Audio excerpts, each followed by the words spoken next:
Assalamualaikum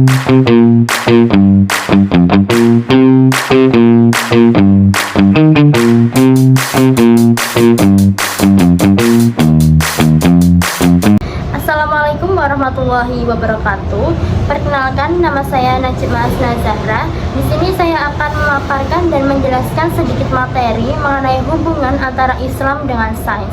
Tapi di sini saya tidak sendirian, saya ditemani oleh teman saya yang akan menyimak sedikit penjelasan materi dari saya.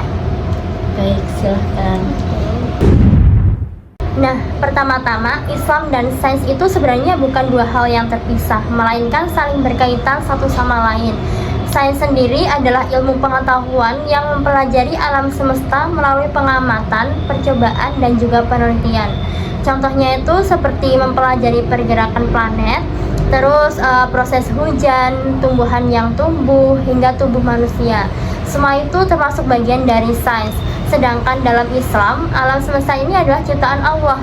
Artinya ketika kita mempelajari sains, itu sebenarnya kita sedang mempelajari tanda-tanda kebesaran Allah. Oleh karena itu, belajar sains bukan hanya untuk menambah pengetahuan, tetapi juga dapat menjadi bentuk ibadah dan rasa syukur kepadanya. Untuk selanjutnya, ilmu itu tidak dapat dipahami hanya dalam satu kali pembelajaran. Diperlukan juga proses, waktu, dan pengulangan.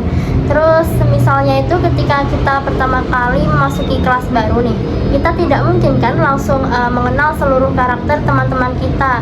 Kita membutuhkan interaksi berulang kali untuk memahaminya. Begitu pula dengan ilmu yang harus dipelajari secara bertahap dan dengan kesabaran. Nah, selain itu, dalam Islam sumber utama ilmu adalah Al-Quran dan hadis. Bahkan setiap ilmu yang kita pelajari pasti memiliki dasar dan dalilnya. Artinya apa yang kita pelajari itu tidak dilakukan secara sembarangan, melainkan memiliki landasan yang jelas sesuai ajaran agama. Oleh karena itu, dalam menuntut ilmu ada 3 sikap penting yang perlu kita miliki. Untuk yang pertama adalah semangat. Kita harus memiliki semangat yang kuat dalam beriman dan belajar.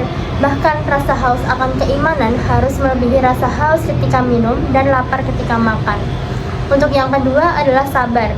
Proses menuntut ilmu itu tidak selalu mudah dan instan, sehingga kita harus tekun dan tidak mudah menyerah. Contohnya adalah Imam Syafi'i. Sejak kecil beliau hidup dalam keadaan sederhana, namun tetap rajin belajar, menghafal banyak hadis, serta rela menempuh perjalanan jauh untuk mencari ilmu. Beliau belajar bertahun-tahun dengan penuh kesabaran hingga akhirnya menjadi ulama besar. Begitu juga dengan Rabi, salah satu murid Imam Syafi'i yang selalu setia mendampingi gurunya, mencatat pelajaran, dan mengulang kembali ilmu yang diperoleh. Dari kisah mereka, kita belajar bahwa keberhasilan datang melalui usaha, kesabaran, dan konsistensi. Dan yang ketiga adalah tawadu atau rendah hati. Semakin tinggi ilmu seseorang, seharusnya semakin rendah hati, serta menyadari bahwa masih banyak ilmu yang perlu kita ketahui. Dengan demikian dapat disimpulkan bahwa Islam dan sains berjalan beriringan. Kita diajarkan untuk semangat dalam menuntut ilmu, sabar dalam prosesnya, serta tetap rendah hati dalam mengamalkannya.